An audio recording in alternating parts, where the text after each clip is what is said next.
Vamos a hablar hoy de las emociones. Las emociones hacen nuestra calidad de vida.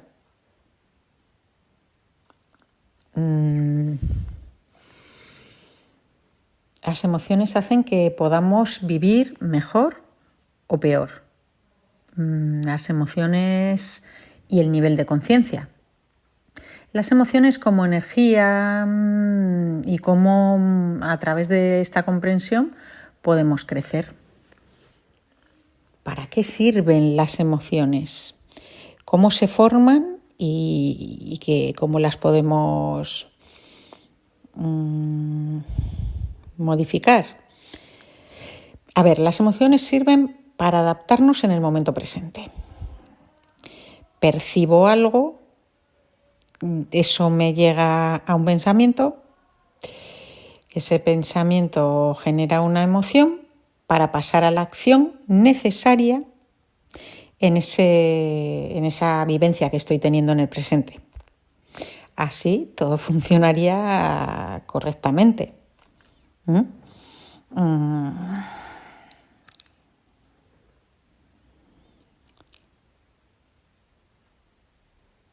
Nuestro crecimiento está cada vez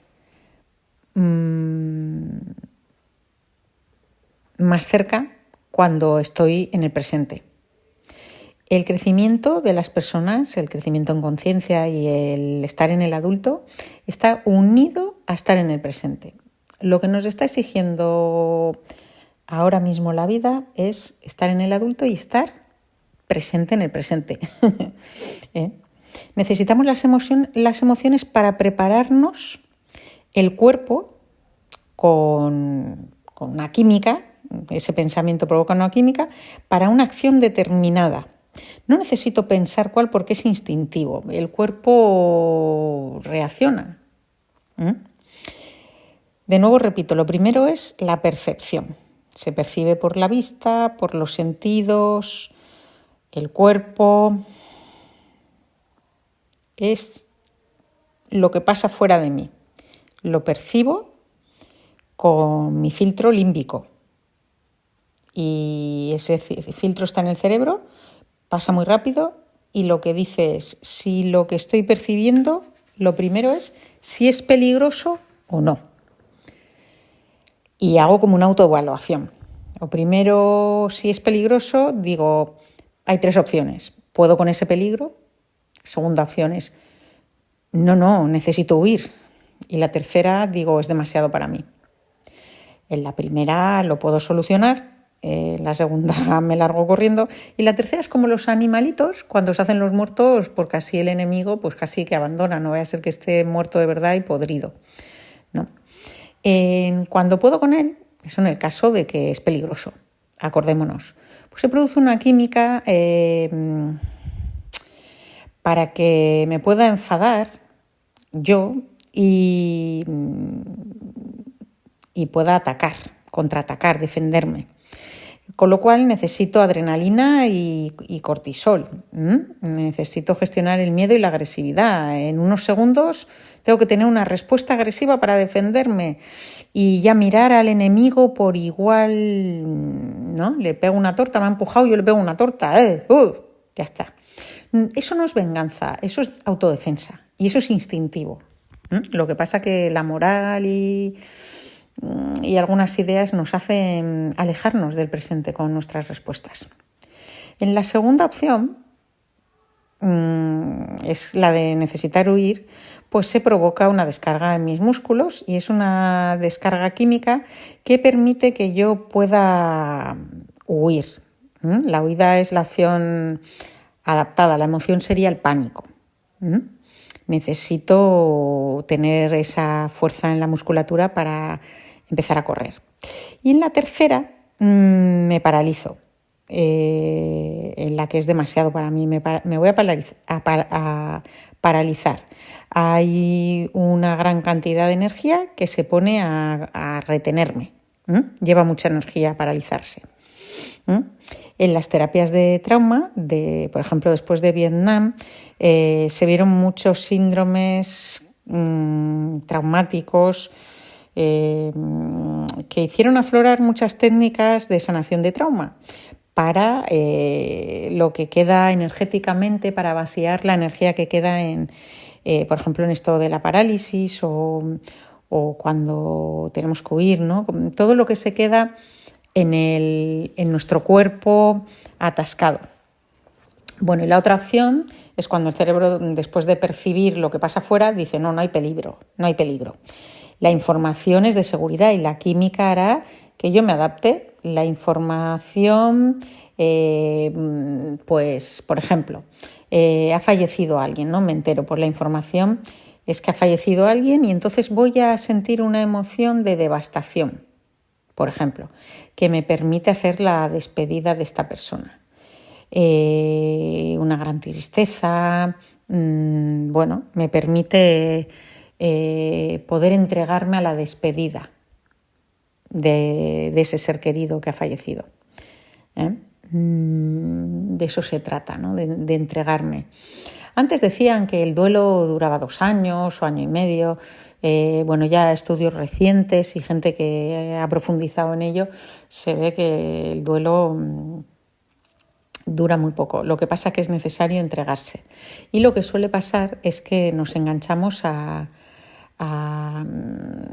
ese sufrimiento porque otro fallecido, otro muerto anterior al que quiero despedir, es en realidad el que estoy mirando.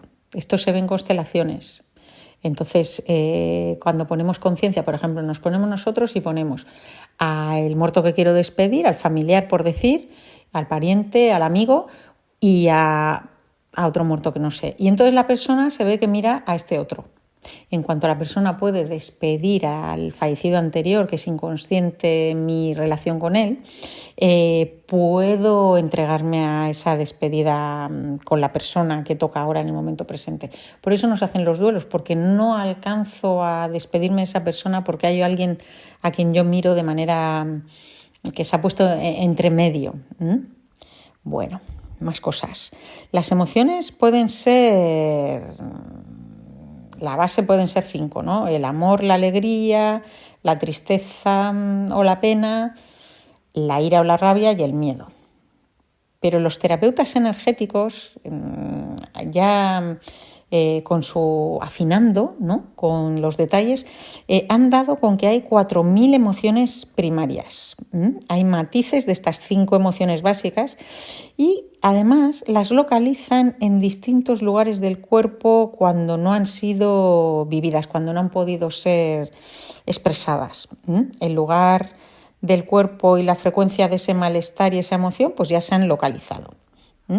Solo la emoción del presente es útil. O sea, no hay emociones ni buenas ni malas, sino que cuando son emociones que no están en lo que estamos en el presente, pues nos dañan porque no están en el presente. Si estoy en el presente, todas las emociones son positivas. La tristeza me sirve para despedirme, la ira me sirve para defenderme, el miedo me sirve para protegerme. Según yo vivo mis emociones, así es mi calidad de vida. A ver, ¿qué más cosas os voy a contar hoy? El asunto que suele haber detrás de no poder vivir las emociones primarias es los traumas. Es que, claro, tenemos traumas que no sabemos que tenemos porque no hay que buscar, o yo qué sé, vi un asesinato, ¿no? O yo qué sé, o la ruina en mi familia, no. Y a veces hay muchas situaciones de traumas de ancestros, de historias de ancestros, porque los terapeutas de trauma, todo lo que se ha investigado en trauma es relativamente reciente. Nuestros antepasados no han tenido la posibilidad de ir a una terapia de trauma, ¿no? Os reiréis, porque tu abuelo, que han vivido en la guerra, que han vivido todas las cosas que han vivido, por mínimo nuestros abuelos, si no nuestros padres, ¿os los imagináis en una terapia de trauma? Pues la verdad es que no, ¿verdad? Entonces necesitamos a veces hacer ejercicios para integrar traumas y conflictos, pues que a veces son nuestros y a veces son que arrastramos de nuestro sistema. Bueno, a ver, la sanación viene de aceptar ver lo que hay y decir, sí, así es. Pero el asunto es que hace falta verlo. Y después digo, y ahora elijo el presente. La sanación viene de aceptar ver lo que hay. ¿Cómo distinguimos si la emoción que estoy viviendo es del presente o del pasado? Esto puede ser una pregunta que os estéis haciendo en un momento dado. Bueno, pues a ver, la emoción que siento siempre la estoy sintiendo por completo, aunque no sea verdad, en el sentido de que no sea de emoción primaria en el presente, pero yo la siento así por dentro de mí. Entonces, bueno, pues las emociones dramáticas no son del presente. Y si duran mucho, llevo triste 3 meses, eso no es del presente. En el presente se va cambiando de emoción. Ahora siento esto, ahora esto otro. Está adaptado al presente a lo que pasa. Por ejemplo, me encuentro con alguien que siento que nos miramos y hay una afinidad, sonrío, pues siento simpatía. Después me encuentro con alguien que ha perdido algo y que está triste y le miro y pues yo sintonizo con esa tristeza y digo, pues ya lo siento, siento verte triste. Está adaptado. Si vivo en miedo permanente, eso no es presente. O si soy alguien que se enfada mucho siempre, es que este está siempre enfadado, eso no es del presente. La ira dura 8 segundos y ya he respondido, pim pam pum. Con algo parecido o más suave, claro. No se trata de aprovechar para vengarse. Una respuesta que salga instintiva no es vengativa, es como para parar al otro, ¿no? Y el otro ahí, la otra, descubre que le estoy respetando y ahí nos encontramos. Somos iguales y crecemos en esas relaciones donde yo le paro al otro. Ahí crecemos. Si estoy siempre enfadado, eso es algo viejo. Si me defiendo, no es una venganza, es una defensa. En fin. Y para vivir un duelo, que hablábamos, hay que poder permitirse el dolor del sufrimiento. Y conviene, por ejemplo, si encontramos a alguien que ha perdido un familiar o a alguien muy querido, pues la manera de ayudarle es no distraerle de las emociones que está viviendo. Necesita vivir esa desesperación, esa desolación, estar abierto a esa experiencia para transitarla y poderse despedir y poder sentir ese dolor. Si tenemos que estar ocupándonos de otras cosas, nos distraemos y no estoy disponible y no acabo de poder cerrar.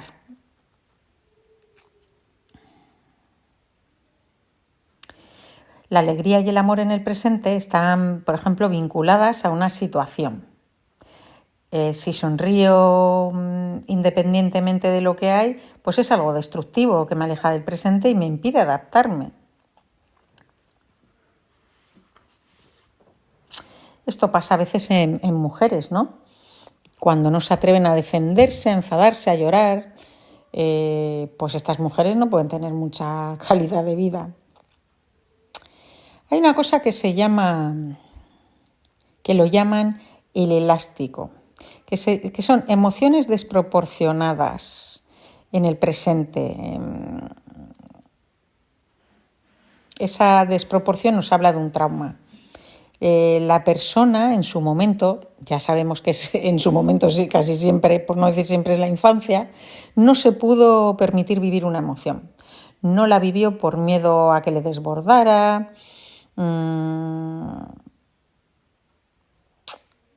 al rechazo, por miedo a que le rechacen. Las emociones exageradas siempre nos hablan de un trauma. Traumas que vienen con historias abiertas del pasado.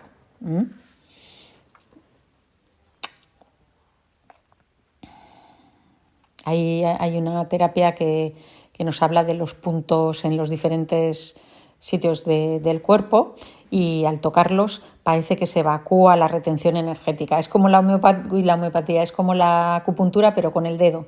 Te puedes tocar esos puntos y a medida que los estimulas parece que se va evacuando la retención energética. Hay que practicarlo y hacerlo.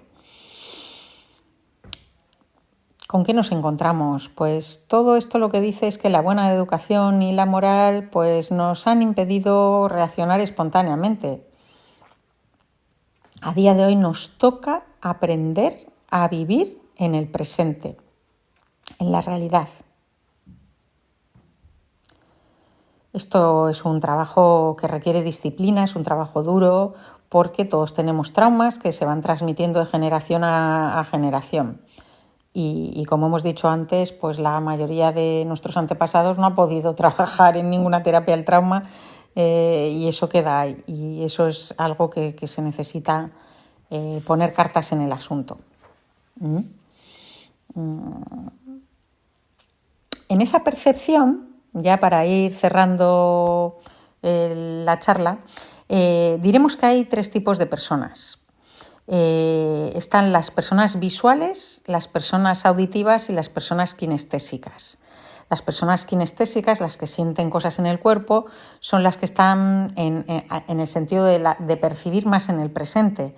Se permiten tocar, perciben sensaciones fisiológicas. Los auditivos también sienten mucho. Podemos saber si somos auditivos porque piensan en palabras.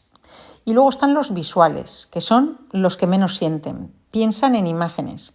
Cuando están sintiendo algo, tú te das cuenta que empiezan a mirar.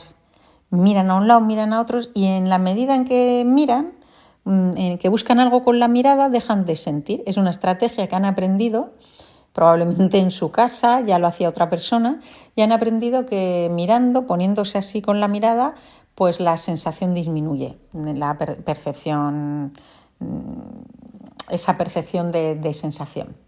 Ya dejamos de percibir, sentir. Bueno, todo esto que hemos hablado en esta pequeña charla habla del mundo de las emociones. El resumen es cómo recuperar el presente y vivir las emociones, darnos permiso para vivir la gama de matices de emociones que el presente requiere para poder pasar a la acción que nos pide esa emoción, para adaptarnos al presente, a lo que va surgiendo en los encuentros, en las situaciones, y darnos cuenta de que tenemos traumas y que tenemos hábitos del pasado porque hemos rechazado vivir determinadas emociones y entonces tenemos unas de sustitución, que eso ya lo voy a contar en el próximo día, emociones de sustitución.